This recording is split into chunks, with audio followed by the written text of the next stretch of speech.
Right. Well, why don't we go ahead and get started? Welcome to the Nina Braunwald inaugural lecture. I'm so honored to have a very good friend, but an amazing colleague, Roxana Mehran, as our first inaugural speaker. Dr. Mehran's journey was described in her talk 36 hours ago at the American College of Cardiology, where she immigrated from Iran 50 years ago. And what a journey it has been.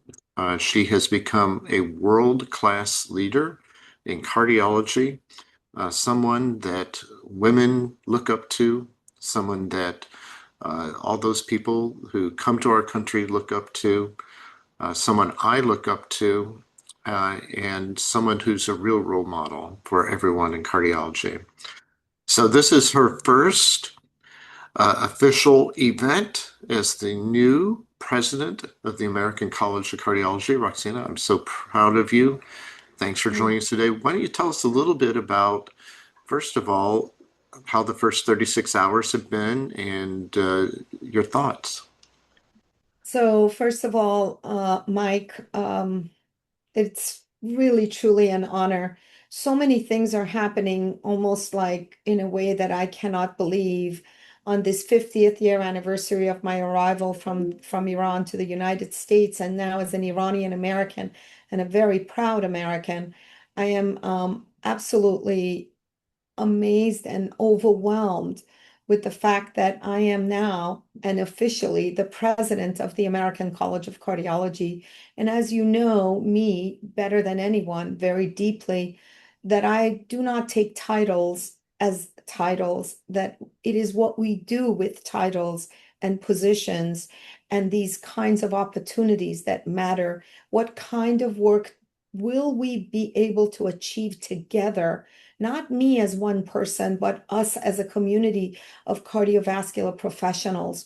We have and owe it to the world to absolutely come together in unity and work in a way that we could absolutely drive the mission of every one of these organizations, whether it's ACC, ESC, American Heart Association, to drive and move the needle. Everything is going in the wrong direction. Let us be clear about that. The human health is suffering from cardiovascular disease, ASCVD, atherosclerotic cardiovascular disease, valvular heart disease, and heart failure. These are on the rise. Hospitalizations are on the rise. The costs are daunting, and young men and women are dying.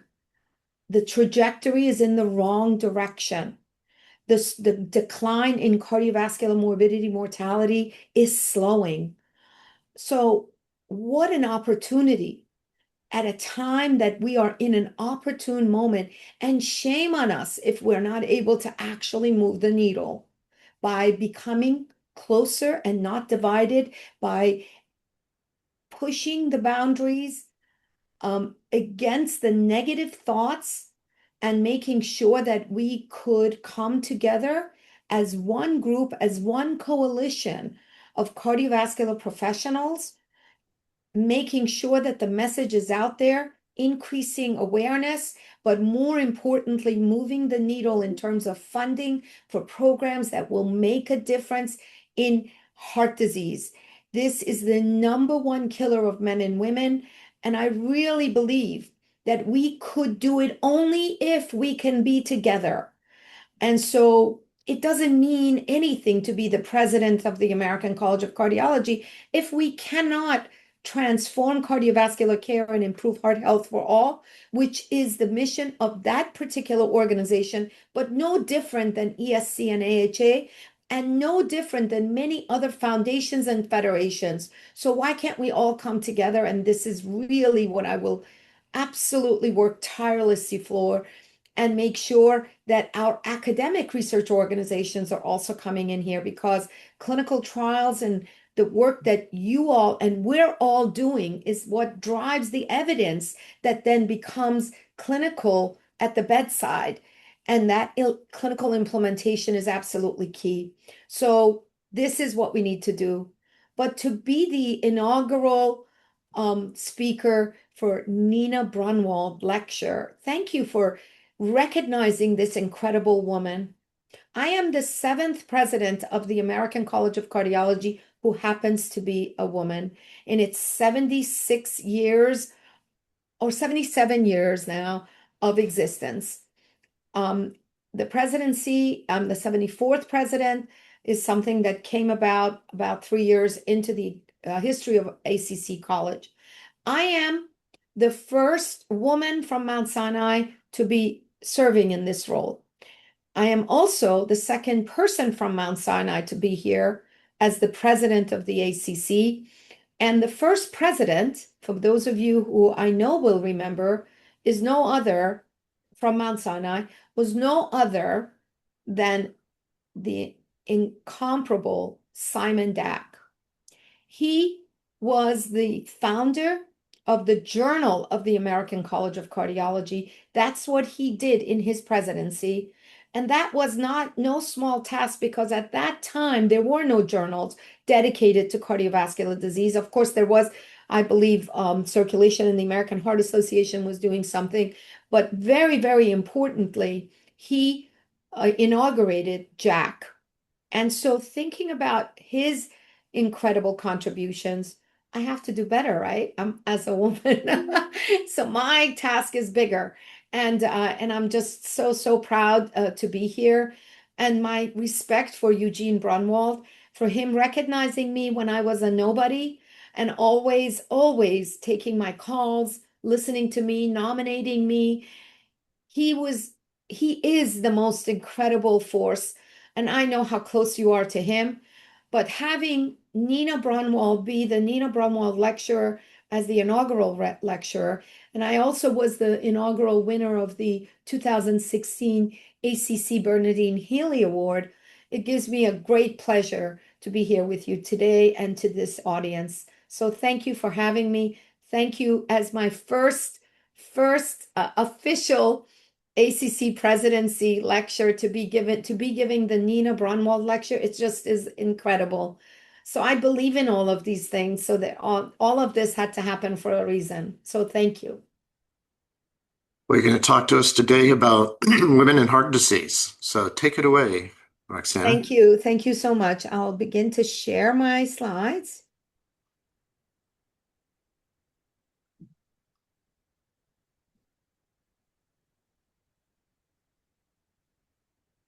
Are you seeing my full presentation I or am. There you are. not in the presentation mode, correct? And everybody could hear me, yes? Yes. Okay, great. So thank you for this incredible honor. These are importantly, my disclosure specifically to my institution.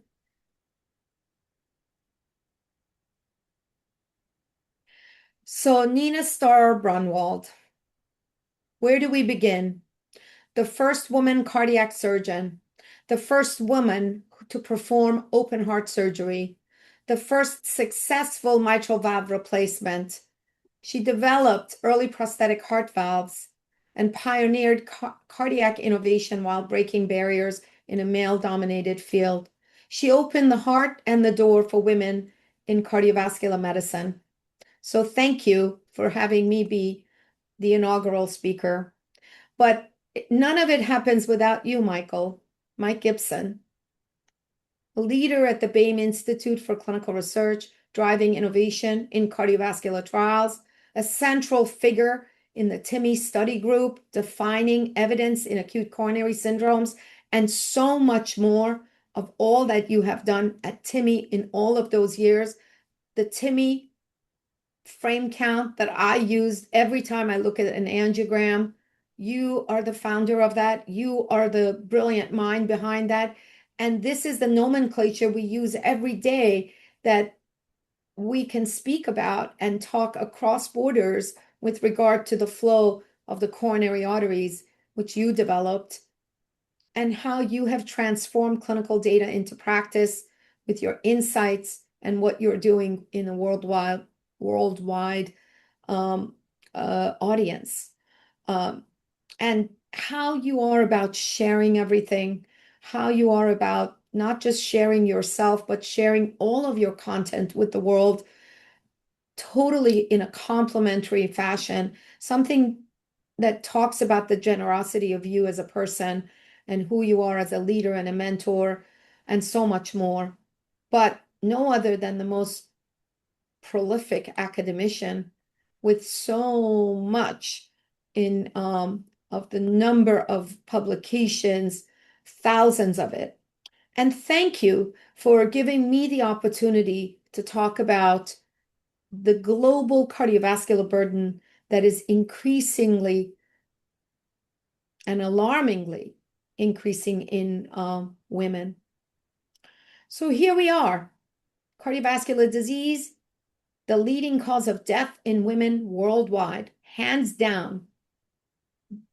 The next seven causes, including cancers of all types, COPD, especially breast cancer, ovarian cancer, all of that pale in comparison with the number of women dying from cardiovascular disease. And it is increasing. The prevalence and the burden is spreading, in fact, to previously least affected regions. This is alarming. This is important. Every time we lose a woman, we are losing a family.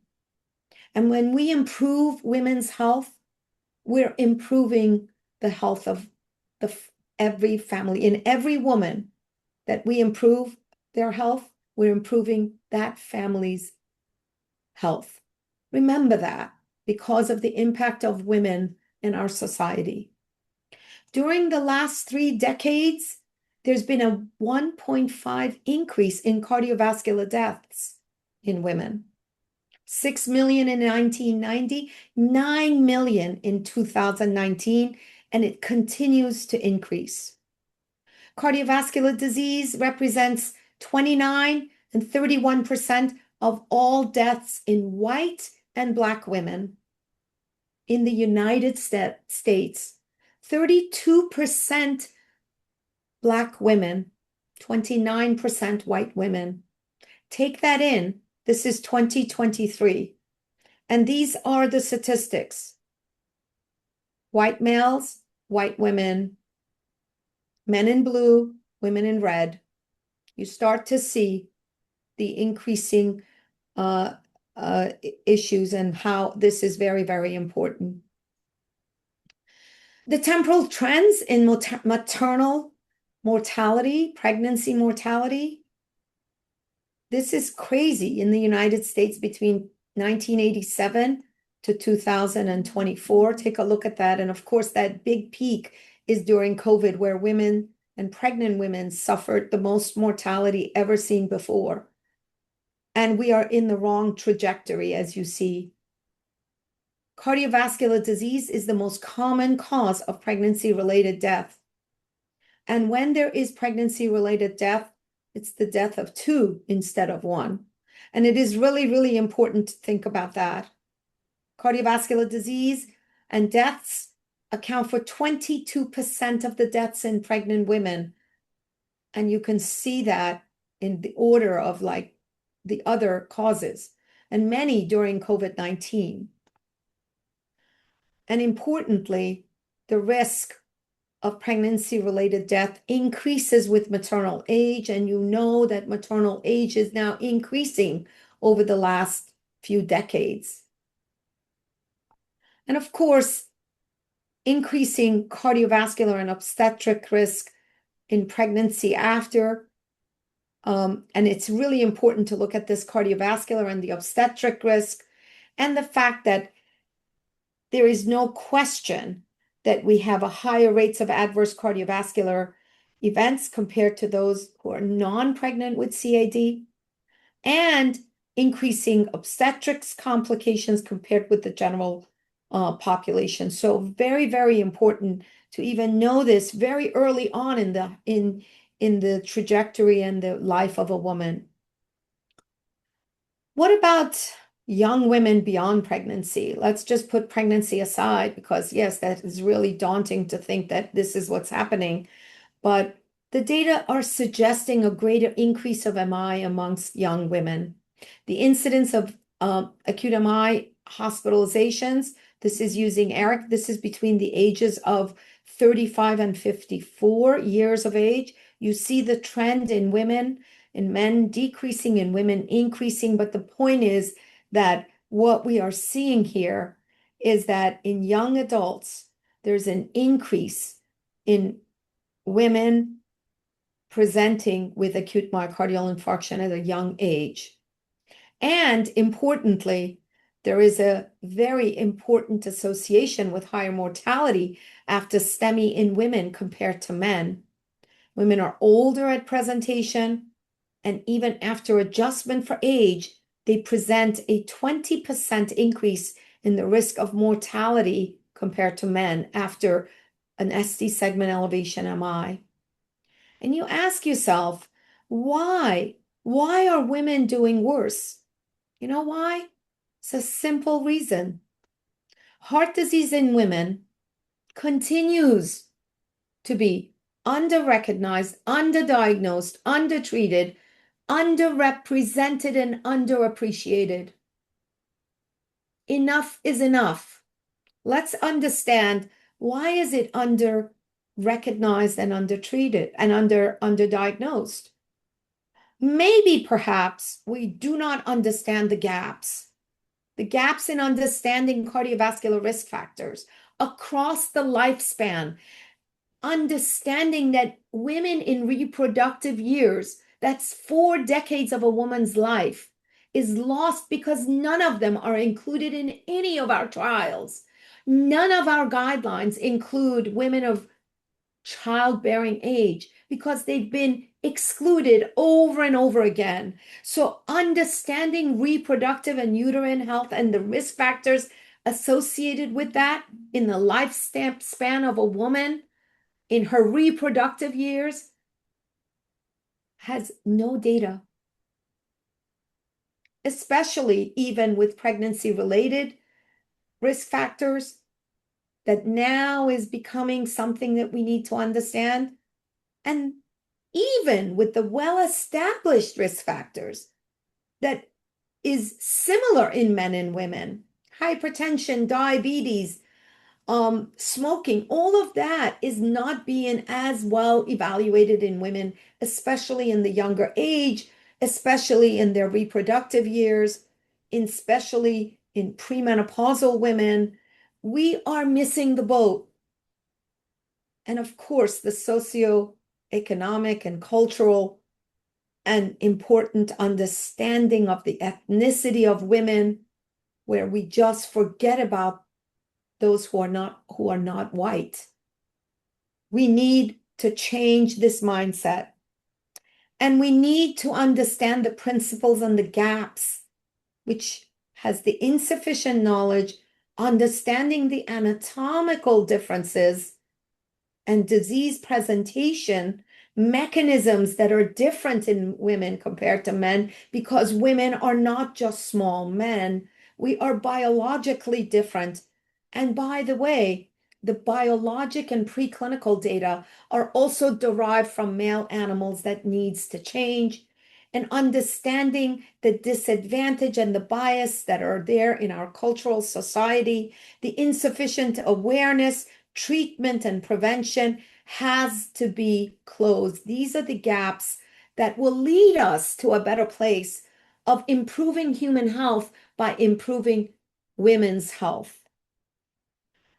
And of course, it has to be through the lifespan of a woman. When was the last time anyone measured a C-reactive protein in a young woman presenting to a clinic for evaluation, or to our, most of these women don't even have primary care physicians. When was the last time an LP little a is being measured?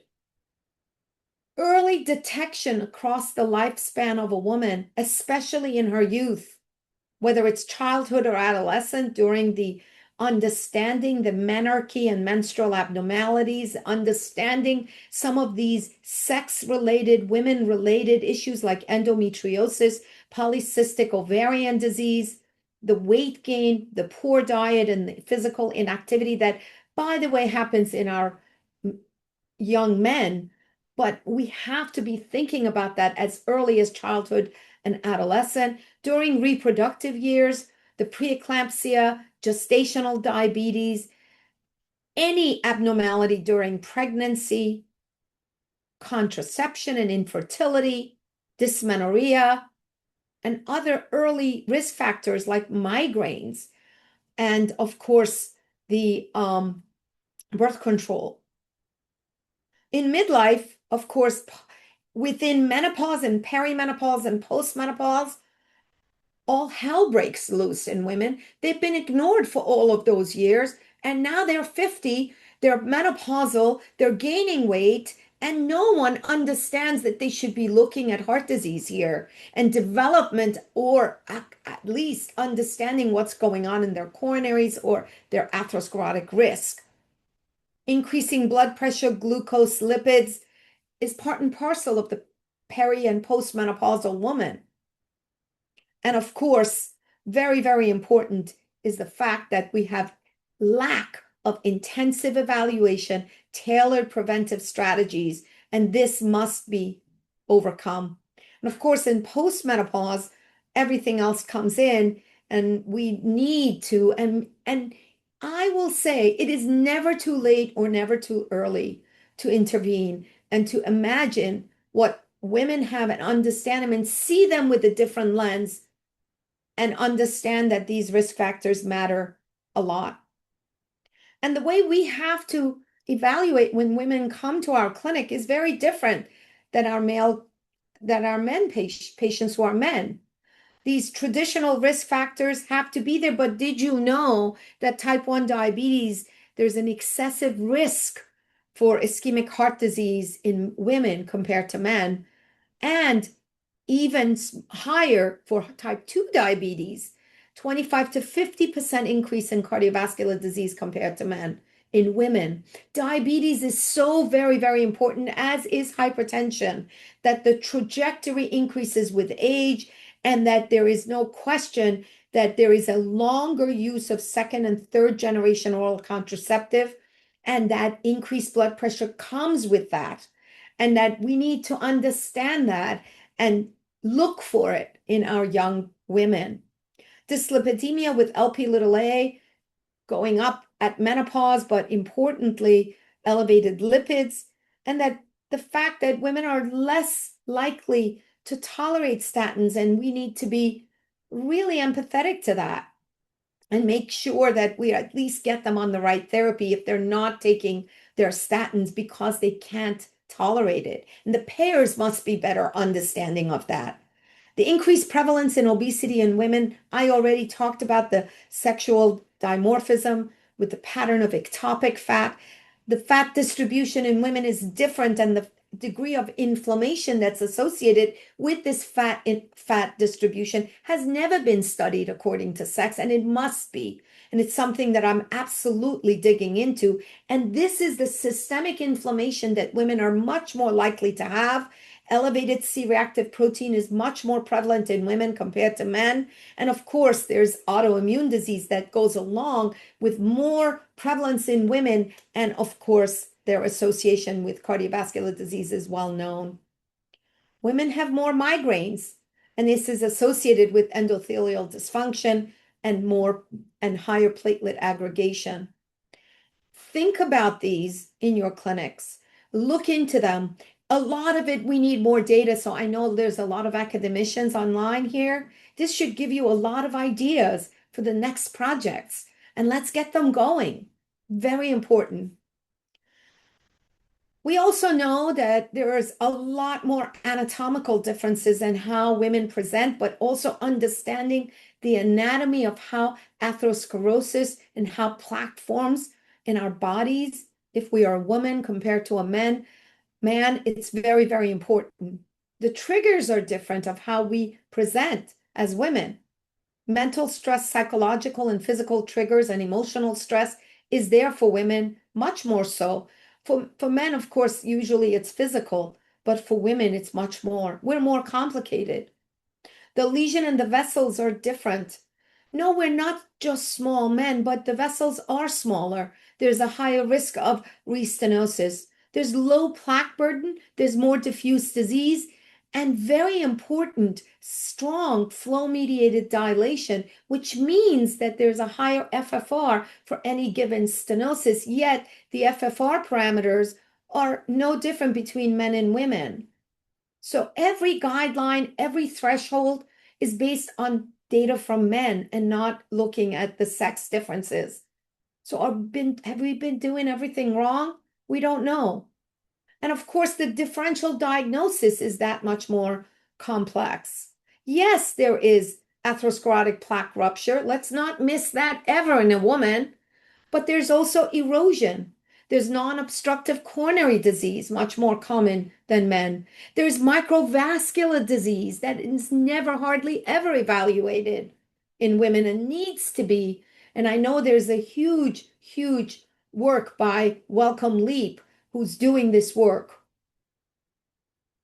There is also obstructive disease, and I'll say it again and again because often we dismiss women because we think, oh, it's not obstructive, let's not do anything. But there is obstructive disease and plaque rupture.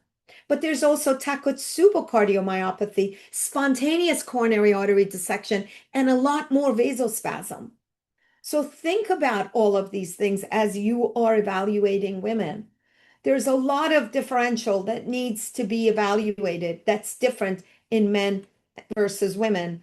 And in the right hand corner on the bottom, I've put it all there so you could think about it when you see a woman in your clinic presenting to the emergency room or in the cath lab. So let's begin with angina or ischemia with non-obstructive disease, ANOCA, INOCA. There are structural and functional mechanisms. There's obviously on the functional side, important endothelial dysfunction and hyperactivity of the vasospasm and smooth muscle cells.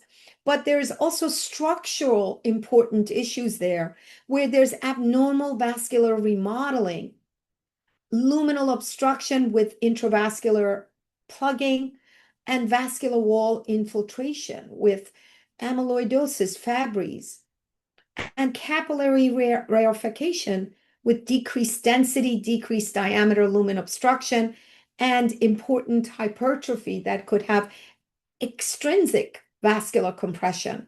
These are the kinds of things we need to be thinking about. And we often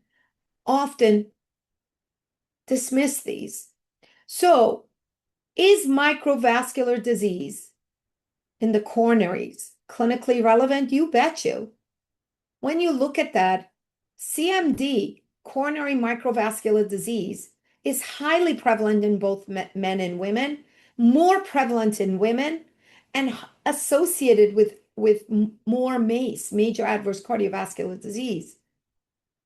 When we have myocardial infarction with non-obstructive disease, this is when we see about 6% of all of the patients with coming in with a acute MI, ranging from 1 to 14%, but especially prevalent in women. Menoca, true Menoca, could have coronary vasomotor disorders, endocardial vasospasm, microvascular disease, but also plaque disruption, spontaneous coronary artery dissection, supply-demand mismatch, and of course, coronary artery embolism and thrombosis. SCAD is very, very important. The pathophysiology is completely different, where there's a tear in the artery and clot behind the true lumen, creating a true and a false lumen. And that intramural hematoma is what then makes us imagine that we cannot treat this similar to what we know with the plaque intraluminal obstruction. Because if you increase that intraluminal hematoma, you're actually worsening maybe the outcome of SCAD. We don't know that. The existing data is telling us that there's equipoise with regard to the length and intensity of antiplatelet therapy, that there are adverse outcomes in the patients who are actually getting dual antiplatelet therapies, and there's no prospective data available. But please don't be upset about that because there's a coalition with the GCRF, which is the global community of all of the governments coming in together. And we're waiting for the NIH, hopefully, to give us this grant to evaluate SCAD with single versus dual antiplatelet therapy in a randomized fashion across the globe. So we're waiting for that. So mainly women with ANOCA and MINOCA. SCAD, 80 to 90% are women, often young women in the peripartum way, and there are no randomized clinical trials. Well, let's now go back to the plaque characteristics. Importantly, in women, especially at a younger age, we see plaque erosion. The only way to know is by intravascular imaging, and the work of Harmony Reynolds and many, many others have shown us that not only is it erosion, but also rupture and vulnerability that increases in age in women, but not in men. So when you see an older woman, and we see a higher prevalence now of plaque rupture, plaque erosion in the younger women. Now let's go to the undertreatment. Here we are, less likely for women to receive guideline recommended treatments. When women present with a myocardial infarction, they less often go home on antiplatelets, even aspirin, less often lipid lowering agents. They hardly ever get a high intensity statin. You see that on the right side. Lower beta blockers, lower invasive angiography, and coronary revascularization, much less likely for women. These are life-saving therapies in myocardial infarction. What is wrong with us? Why aren't we giving this to women? And when women receive PCI, especially if they need circulatory support, they're not getting it, even in shock. Yes, women are more frail, many more comorbidities, but life-saving therapies in cardiogenic shock is not being given to women. So I urge all of our device makers in the world, consider women in your equation when you're designing those amazing innovative devices. They can't be bulky, they can't be unacceptable with vascular complications because we didn't think about women. We've got to, they don't come in pink and blue boxes. They come in one size. And guess what? One size doesn't fit all. And we are seeing the effects of women with ST segment elevation in cardiogenic shock, less often getting life-saving therapy, that we now finally have the one place that mechanical circulatory support works is in the patient with shock, and women aren't getting it. So we need to not only think about it, but also for device manufacturers to think about women in their equation. And then when they're in stable coronary disease, they're even in the ischemia trial, in a randomized trial, when they got randomized to the invasive therapy, they had less likelihood of getting revascularization. Now, is that even a thing? We didn't even follow the procedures when the trial told us to do invasive work in a woman in a randomized study. It was independently associated with the less likelihood of revascularization. And guess what? They had less peri-procedural MI, most likely because their plaque burden is different than men. It doesn't mean anything else, but the fact that we are not offering it, it's daunting to me. And why is this? I put this together in a way to hopefully understand the biases that women face, even by clinicians. And I'm hoping that we could spread this message. The undertreatment of stable coronary disease in women comes from bias, angiographic, physician, and patient bias. So let's go through that. Let's begin with the angiographic bias. I told you about non-obstructive disease, but when you see normal coronary arteries, often we see it like this, wiggly, take a look at that. That woman is having chest pain. You've got to do an LV-gram. Obviously, this is a Takotsubo patient, but more importantly, don't tell her it's all in her head, that there's nothing wrong, especially if it's not Takotsubo, if it's non-obstructive disease that could be microvascular disease, vasospasm. This needs evaluation. So there is a discrepancy with what we see angiographically and the hemodynamic significance of what those symptoms are that drove that patient to the cath lab. And of course, this small vessel disease that we as interventionalists stay away from and don't want to touch because we're worried about perforation, dissections, etc. Then, of course, there's a physician bias. These women are much higher risk. So why should I give them the risk of PCI? So procedural risk is higher. They bleed more. Vascular access complications are much, much more common, as I said, because the devices have no sex-based evaluation. But very, very important is this comorbidities, but also the atypical angina symptoms that we often dismiss and don't bring the patients to the cath lab. That's a physician bias. And then worrying about their poor adherence if we put a stent in, that they're never going to take the dual antiplatelet therapy, so let's just not do this. That's not the way you progress. You still have to treat these women. And then there's a patient bias. Well, first and foremost, there's scarce awareness amongst them. They believe that cancer is much more important than cardiovascular disease, with all of the messages that have been out there with the red dress, with what has been going on, the February month devoted to women's heart. I mean, it comes out of everywhere, but still, women are not aware that heart disease is the number one killer for them. So they're biased on that. But you know what? Women feel unheard. I've had women come into my office. I have a women's clinic. When they come in and they tell me that they've been to 4 cardiologists, that I was the only woman, the only cardiologist that put a stethoscope on their chest, that actually listened to them and looked at them and felt their pulse and listened to their heart and lungs. That to me is unconscionable and shameful, honestly. Women feel unheard. There's lack of staff time. They feel that we all dismiss their symptoms. We don't listen to them. We think they're crazy. We think they're anxious. Yes, they are. They're carrying a big load, but they could also have coronary disease, heart failure, valvular disease. Listen to them.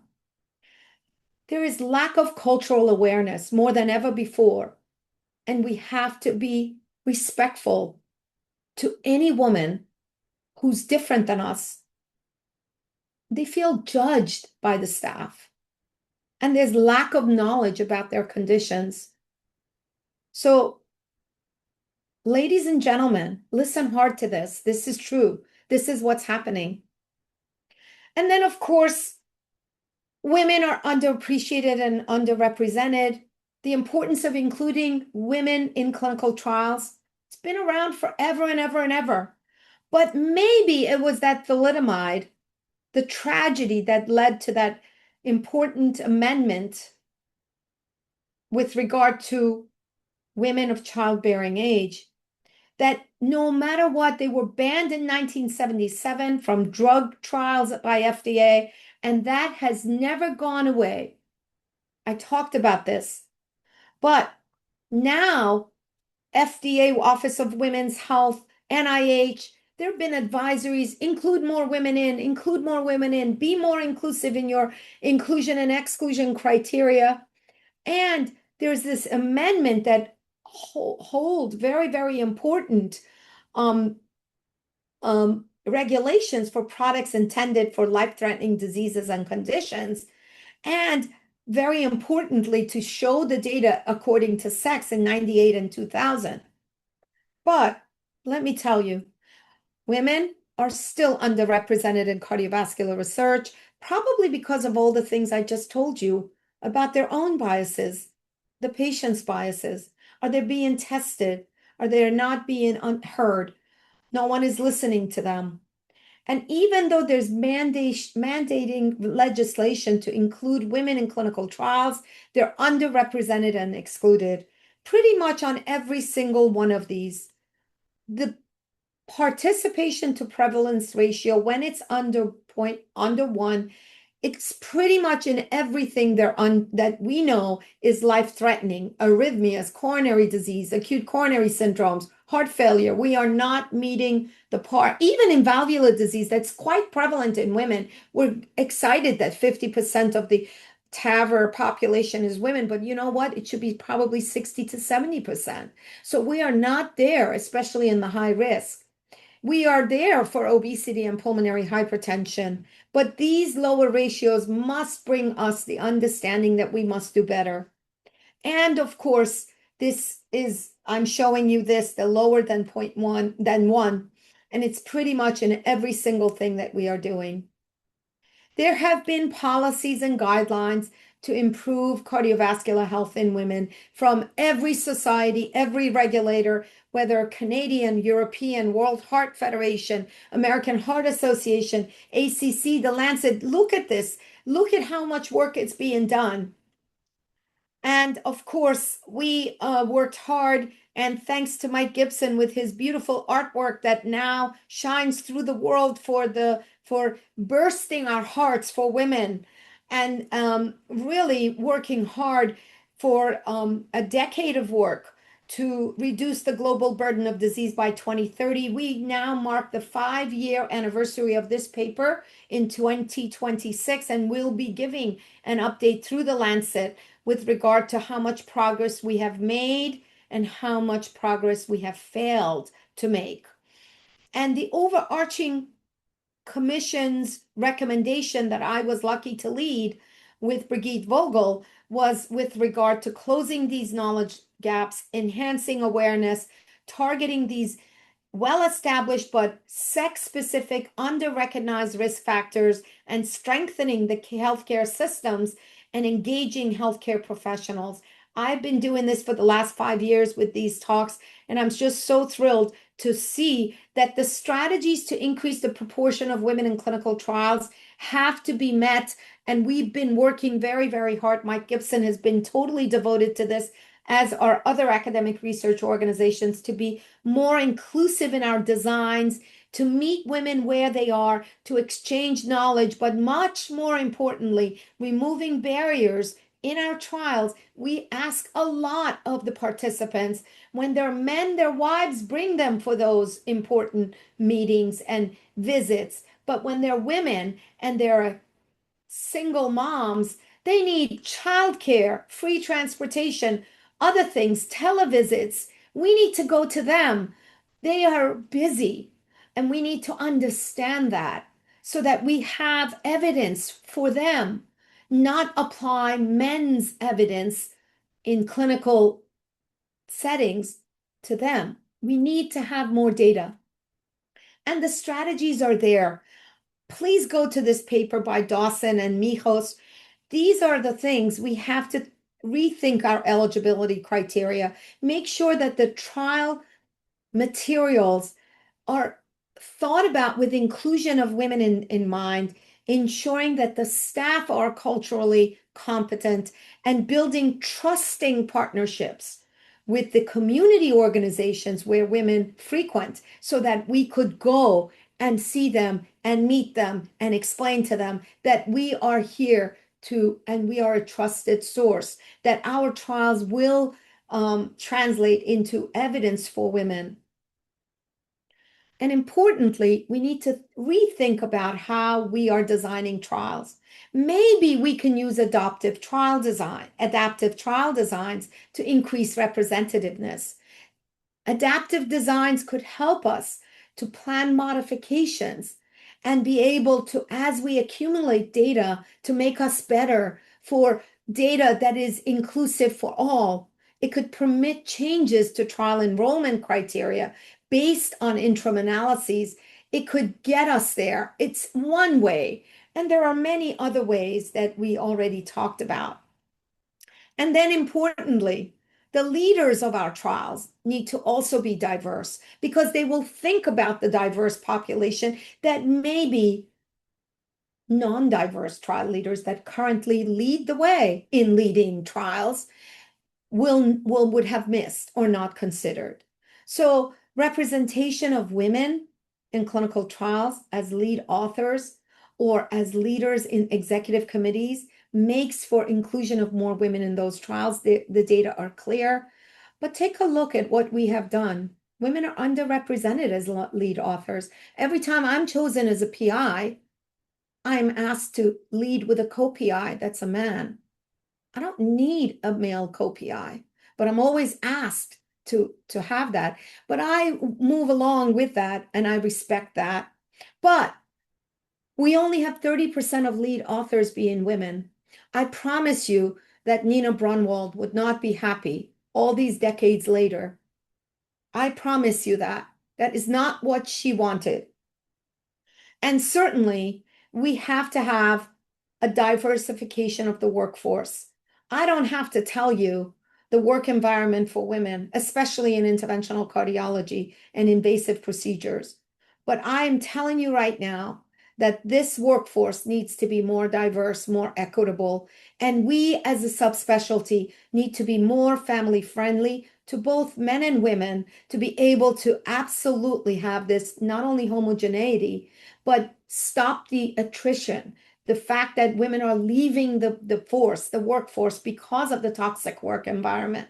We need to stop all of that. And we need to offer the opportunities to women because for the simple reason that every time we say this is a heart disease for women session, only women attend. I don't know why men don't like it, but please, all of you men who are the dominant um, uh, sex of the cardiovascular professionals, we need you. We need you to be interested in heart disease in women. And we need you to be involved in cardiovascular care for women in important centers for women's CV health. This is a multidisciplinary approach because women are complicated, where there is cardio-neurologic, menopausal hormonal transgender medicine, cardio-oncology, cardio-obstetrics, a very good understanding of chest pain and non-obstructive coronary disease and risk assessment. All of this has to be in these cardiovascular care centers for women, and every health system needs one of these. Otherwise, we are missing the boat and missing the opportunity to care for women. And talk about opportunities with AI and digital tools. We can use the analytics as a sex-specific analytics in the peripartum pregnant woman to be able to predict cardiomyopathy or pregnancy-related complications of heart complications using a screening ECG or an evaluation of breast arterial classification and its association with coronary disease and coronary calcification. And I often say, can AI break the cycle of inequity in cardiovascular care in women? And we wrote a op-ed in circulation with regard to the fact that it's time for artificial intelligence to go red for women because we could either amplify disparities or become a powerful tool to close the gap in women's cardiovascular health by using AI, and especially because we still don't have enough women in clinical trials. So the top 10 recommendations are listed here. I don't want to read those out to you for the sake of time.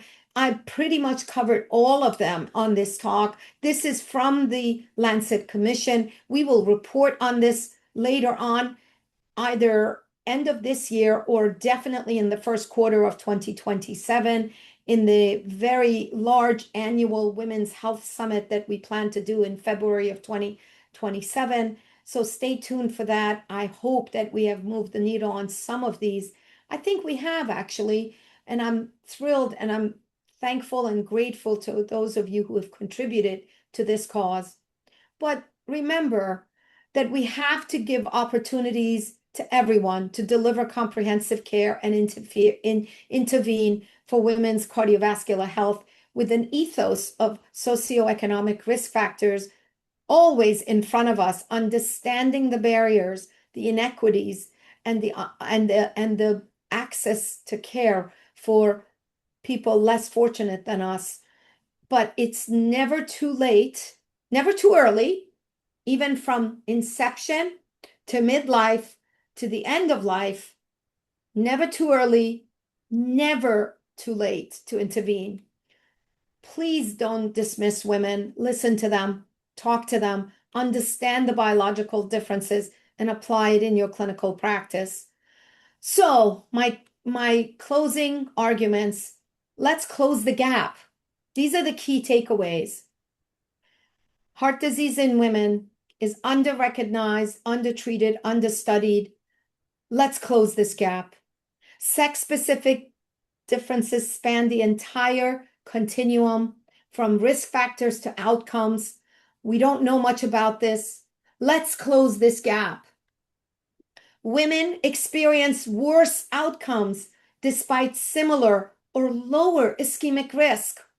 Let's close this gap. System level, patient level, physician level biases persist. Let's close this gap. We can do it because representation in clinical trials are still lacking for women. Let's close this gap. Let's design studies that invite women to come in, not dissuade them from joining us. And let's use AI and innovation to have this incredible, unique opportunity to personalize care and reduce disparities. Let's close the gap of non-personalized and difficult disparities that exist in how we deliver care to women. Let's close this gap. We cannot improve outcomes in humans if we don't focus on improving women's health. Women's health will be the health of humans. It will impact men's health. I promise you this. But if we don't close this evidence gap, we will never get there. Thank you so much for your attention. Thank you for having me. Let's do this together as one community of cardiovascular professionals who care about human health. Thank you. Well, thank you, Roxana. That was absolutely spectacular. Thanks for sharing with us today. We do have a few folks on the line. Dr. Braunwald is on the line. I don't know if we could unmute Dr. Braunwald's line. I don't know if he wants to say anything, but Dr. Braunwald, if you want to chat with us, unmute your line, Hello, or Dr. Brunwald. Kira, unmute his line. While we're waiting on Dr. Braunwald, I also want to say, hormone replacement therapy in the postmenopausal woman. I get so many questions about this, Roxana. Where are we with that? And I think we have a lot of work to do there. Yes, I think, as you all know, that I believe we are doing a lot of disservice to women going through perimenopause and menopause with severe symptoms and rationing them the access to hormone replacement therapy based on data from 30 years ago, and the fact that those combination therapies have now changed, and we have lack of evidence in terms of their safety and efficacy. And in fact, maybe we're hurting them in terms of not giving them hormone replacement therapy. So in my clinic, and even though there's lack of evidence and lack of data and lack of guidelines, and the fact that all of our guidelines, we don't have guidelines for women, we need to work towards that. And everyone needs that because the information is so, so difficult. And change for clinicians is extremely difficult. Once a bad data comes out on something, we never want to go away. We are so scared of safety that we will take a non-efficacious, bad way forward because we're worried about safety from 30 years ago. So this has to change. And we have to kind of think about this in a much bigger, higher way. Thank you for Sean bringing Goodman that asks, up. Sean Goodman asks, what can we do to better engage women in their postgraduate training to pursue cardiovascular specialties? Well, I think it's the most rewarding subspecialty, don't you agree? I do, yeah. And we absolutely, I should have had some water with me. I don't, but we absolutely must get there. Give me a minute to get some water. Sure. Talk amongst yourself. Talk amongst yourselves. I know we also have, I don't know if Dr. Brunwald is unmuted, if he wants to speak. We also have Mark Pfeffer. Martha Galati's on the line. I don't know if you want to say a few words, Martha, about the postmenopausal HRT issue. We also have I'm Juan back. Bataman. You're back. Jim Januzzi. So what can we do to up those numbers, Roxana? Up the numbers on, Of females coming into cardiovascular well, subspecialty training. I think I touched on it on our in the lecture. First and foremost, we need to just be more inclusive and make sure, come in, it's fine. Make sure that we could have be more family friendly, less toxic environment, promoting talent, seeing women, understanding their struggles, being more understanding and less biased. And this has to change. I agree. One thing that you didn't necessarily hit on was how women are a bit of a disadvantage just by virtue of the process of pregnancy. There is maternal fetal and fetal maternal microchimerism, where some of the fetuses essentially doing a stem cell transplant over into the Yeah. mother. And then when you biopsy tissue with autoimmune disease, you do see sometimes Y chromosomes in there. So, the process of getting pregnant actually triggers a higher rate of autoimmune disease and in turn cardiovascular disease. And remember also, just in addition to that, that any pregnancy related complication has negative outcomes, certainly for the woman, but also for that fetus. And that is now some early studies that are saying that because of this exchange, that it is really, really very, very important for us to kind of look at this and continue with the scientific knowledge and research with regard to this. Um, you know, I think about women in their four seasons. I submitted a study to PCORI that was called Four Seasons. I will bring that back up again and go back to PCORI because that first season of a fetus that is exposed to maternal complications is one that is very, very important and certainly maybe could be detrimental down the line. We know nothing about that because of this chimeric exchange, everything you're talking about. And so therefore, this is an important area of focus and research that needs to be paid attention to. Well, congratulations, Madam President. We look forward, all of us, to Let's seeing see what you're what going I to do do with during. this title. It means nothing if I don't do anything with it. So I need your help, Mike. I need all of my colleagues on this line. I know very famous people on this line know that we are all here working together. Dr. Brunwald, you are the pillar. You are the giant whose shoulder we all stand on for the work that you have done and continue to do. I love you deeply. Thank you for being here, even on this very early in the morning and long speech. But more importantly, how lucky were you to be married to that incredible woman? And maybe that's why you are so kind and wonderful to all of the women who have been your mentees, who have received advice from you, who have been lifted by your spirit. Thank you for all that you have given to me personally.